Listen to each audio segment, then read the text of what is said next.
In this video, I chose this adorable little Totodile. No. What's a bug to a bird? Well, fight me then. Oh, it's on.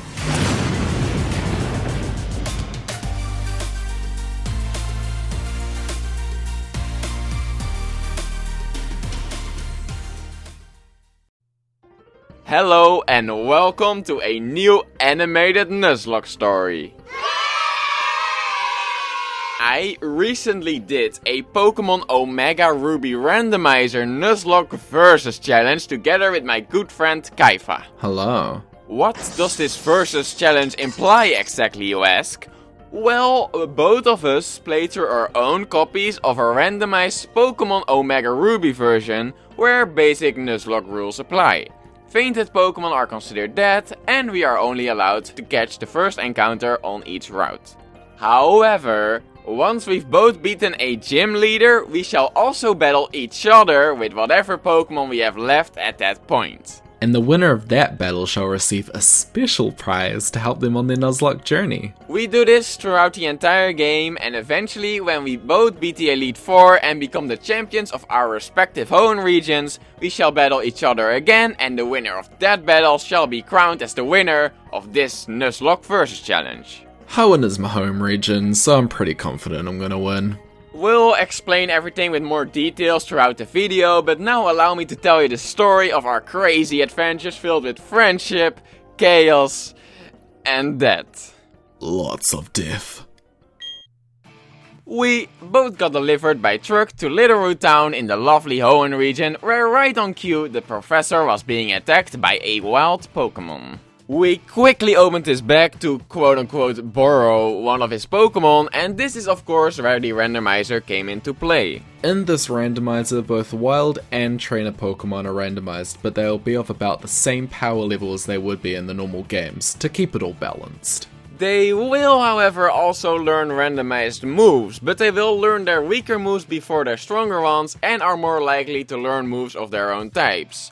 Though this is also not guaranteed, meaning we can still get some pretty interesting combinations. And last bit of note is that the Pokemon of the trainers we'll be facing during the playthrough will be the same in both our games, but to make things interesting, our games do have different wild encounters and starter options.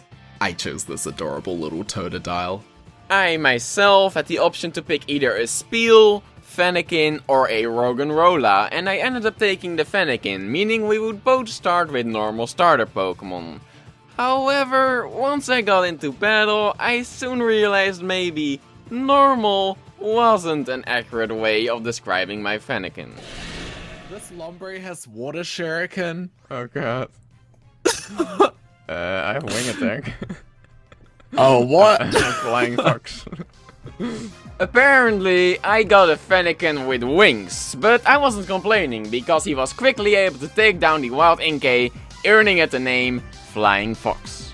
Kyepha, however, didn't have as much luck because his Totodile actually got killed after his opposing Pokemon used Bone Rush. And of course he ended up naming his Totodile after the move that killed it later. Luckily for him, the Nuzlocke hadn't started yet, so he was still able to continue, and after showing our other rival Meiwu's boss, we got some Pokeballs and could officially start with the Nuzlocke challenge. But Kyepha apparently still hadn't gotten rid of his bad luck just yet. Oh, it has metronome. Oh god, that's kind of self-destruction. Oh my god, no! What happened? It used metronome and then used Dragon Rage. What? Dragon Rage. Kyepha ended up not being able to catch anything in the first few routes and ended up having to battle the first couple of trainers with only his Totodile. Meanwhile, I was having a great time and caught a Metapod named Champ, a Hoodoo named Toby, and a adorable little Pichu named Pancake. After I trained up a bit, I followed Kyepha on the road to Rustboro City where the first gym leader would be. And some pretty interesting things happened on the way there. For example, one of the trainers had a Cascoon with Brave Bird. Oh, I did nothing. Everything Kyepha caught ended up dying to random Pokemon having electric type moves. You fool! What's a bug to a bird? And we saved a weird looking man from an intimidating looking man with his equally intimidating Pokemon, Pichu. And were given the XP share as reward, but would both turn it off just to make our lives that much more difficult. We would eventually both make it to Rustboro City, and while I was able to do it without losing anything, despite some very close calls, Kyepha was only able to bring his starter, Totodile, a Slugma named Sauce, and a Shinx suitably named Depression. We ran into the gym, and after fighting a Delibird knowing Roar of Time and some weeds getting rid of Kyepha's depression, we would face our first gym leader, Roxanne. What will I ever do without my depression? Roxanne would start with a Chinchou, which coincidentally was strong against both of her starter Pokemon, so it is safe to say it really was a challenge. But after a lot of attacks and a lot of potions, my Pancake and Kyepha's Bone Rush were eventually able to take it down. Alright, we're halfway there. What's next?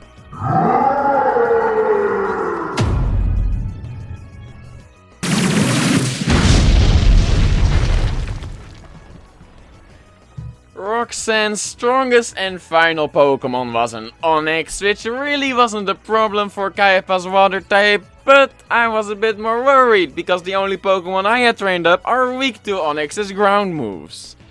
So I sacrificed Champ the Metapod to use a turn to heal Pancake back up to full HP, hoping she could maybe take multiple hits from that Onix.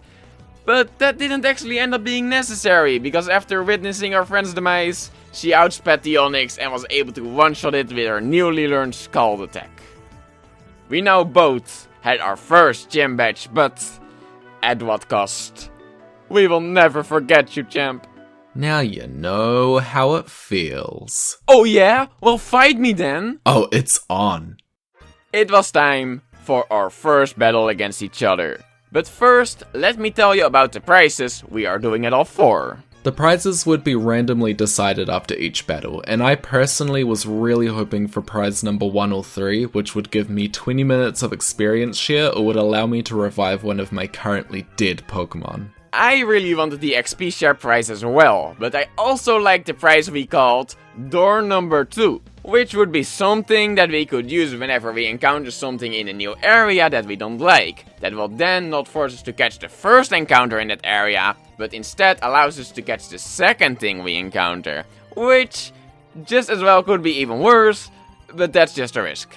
The final prize would allow the winner to look up the randomized move pool of one evolutionary line, which can help you decide on when you should evolve your Pokemon, since not every Pokemon in a line is forced to learn the same moves due to the randomizer. It's probably the lamest prize out of all of them, but whatever, now fight me! From a first glance, I really seemed to be at an advantage, but Kyepha's Bone Rush was actually a lot higher level than all my Pokemon, which worried me quite a bit, because even though I had super effective moves, Pichu is not a very strong Pokemon. The battle started off with Flying Fox vs Sauce, which went as expected, but Flying Fox wasn't able to do much against his weakness, Bone Rush. Pancake came out and an epic battle ensued. Despite our best efforts, it looked like Bone Rush was gonna win, but at the very last moment, Pancake pulled out a crit and was able to beat Bone Rush, earning me and the very first win of the challenge. I'm so proud of you. We'll get them next time, my sweet Bone Rush. Now, what is my epic prize going to be? Move pool. Of course I get the lamest prize out of all of them, but hey, at least Kyepha didn't get a revive or anything crazy. I used my prize to look up what moves Pichu, Pikachu and Raichu would learn in this randomized game, and I found out I would have to get Pikachu to at least level 37 before evolving it in order to get the move Thunderbolt, which is definitely something I wouldn't want to miss out on. But first we need to evolve you in a Pikachu, which happens when you love me, so do you love me yet? Oh great, you're a tsundere kind of girl. Alright. Oh! Oh! What's going on?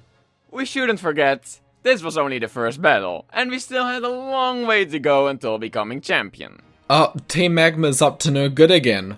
Let's go Bone Rush while they're distracted by their prize. Let's get a head start and beat them next time. Oh no you won't. Flying Fox, Pancake, let's go! Hey, thank you so much for watching and a huge thank you to Kyepha for joining me on this amazing challenge. We also did another challenge which will probably come out relatively soon on his channel, so make sure you check him out in the description. And also subscribe to my channel right here so you won't miss part 2 of this series and all my other great Pokemon shenanigans. It's gonna be crazy.